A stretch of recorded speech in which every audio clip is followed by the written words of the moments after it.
from the Democratic National Convention in Chicago. This is the Center Square, and I'm Greg Bishop, joined right now by Illinois State Representative Marcus Evans. Representative, thanks for taking time with us today. Oh, my pleasure, my pleasure. Exciting time. No question, and here we are on the final day of the convention. How's your experience been so far? Again, I was a student council member in high school, so I love politics. I'm a Democrat as an adult. And it's been great, connecting with other people that's like-minded, talking about issues, talking about politics. It's been wonderful. So when it comes to these types of events, of course, high-profile events, you're meeting delegates from across the country. Talk about what you're learning from other delegates that you're talking with, not just from downstate Illinois, but all across the country. Well, the first thing you learn is in Illinois it's good to be in the majority, right? Because you kind of get to do things your way. But also, what can we do when we're in the minority, Because I think the minority voice is important, making sure that you're speaking to the majority party to still push for what? To take care of the people. I think our soon-to-be VP, but our VP candidate Walls nominee was talking about that. It's really about we're Americans first, right? So we're here to talk about issues that affect every American. And then I'm on the Democrat side, so hopefully, Democrats will win. But it's really about making life better for the everyday American. Now, we've heard a lot about some really key issues, reproductive rights, abortion. Haven't heard too much about the economic issues. What are you hearing from constituents? Because you're in a unique spot. You're not just a delegate to the National Convention. You're also a state representative. Yes. So talk about, I guess, what some of the constituencies are having problems with when it comes to economic issues. I think the great Governor Stratton years ago said that good government is good politics, and that is something we have to focus on. Are we producing for the everyday people? And I think sometimes previous administrations have focused on businesses only or the very rich, or hopefully that the trickle-down economics will come.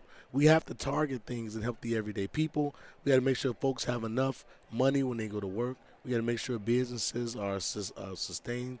And I think the Democrats are talking about more than that. It's just that those things have advocacy groups that are talking. But if you go to any Democratic, agenda and focus, we're talking about economics. We don't want people taxed out of their businesses, because a lot of small businesses are LLCs, sole proprietorships, and they deal in their personal taxes. We don't want people overtaxed. We want people properly taxed.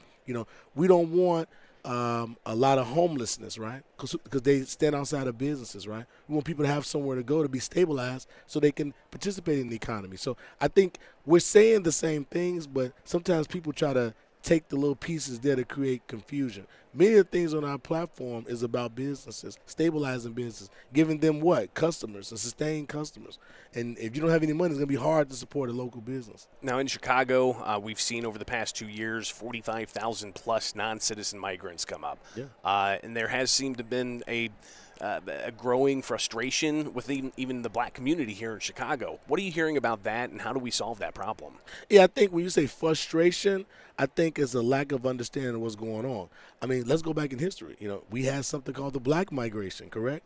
If you go before that, we had our ethnic brothers and sisters, particularly Italian, particularly Irish. So getting an influx of new folks is not a new thing in America. I don't know what's going on with folks, but I think that we have to have a good way in government to manage that. The issue is when the costs exceed the care, okay? So we have to take care of people. We need a plan. So I think the city of Chicago has to continue to refine their plan, and I think the state government, federal government has to support these cities. People are coming. They're coming. So unless we're going to have a policy of mass deportation, which we're not doing, I think, though, everybody here should be focused on one thing, is immigration reform. We have to have a better way of taking folks from outside of our country and matriculating them into the United States, or not. But we have to have a clear plan. I think right now, with the border jumpings and the misunderstandings, it creates what? Confusion. Non-committed voters, undecideds, independents, they likely are going to be the deciders in this election. Maybe not so much in Illinois, but across the country. What do you see as some of the key issues that are going to bring those undecided voters to the Democratic Party? I think just refining the lies. Politics is going to be full of agendas, lies, innuendos. But we want people to say, is my life going to be a little bit better under this particular leadership? Is this sustainable leadership? We believe we got the best ticket for a solid leader, okay? Who is the best person to lead? Nobody's perfect. Ain't no perfect person. But I just think Kamala Harris and VP Walls, they're the best people. Okay, to lead. I want somebody to lead.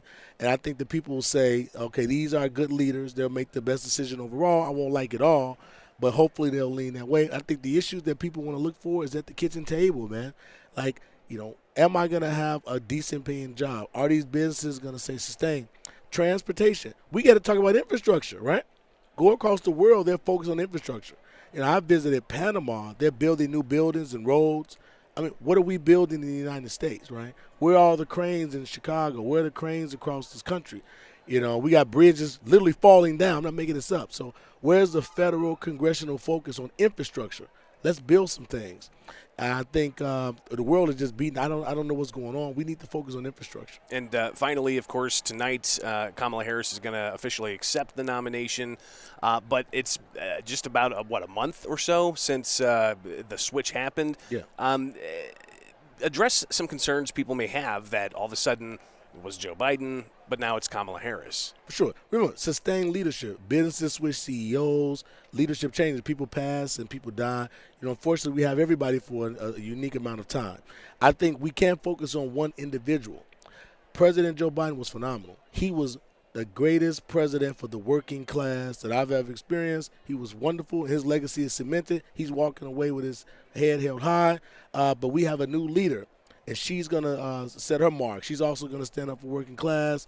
And being the first woman is the thing I care about the least. I think she's capable and qualified.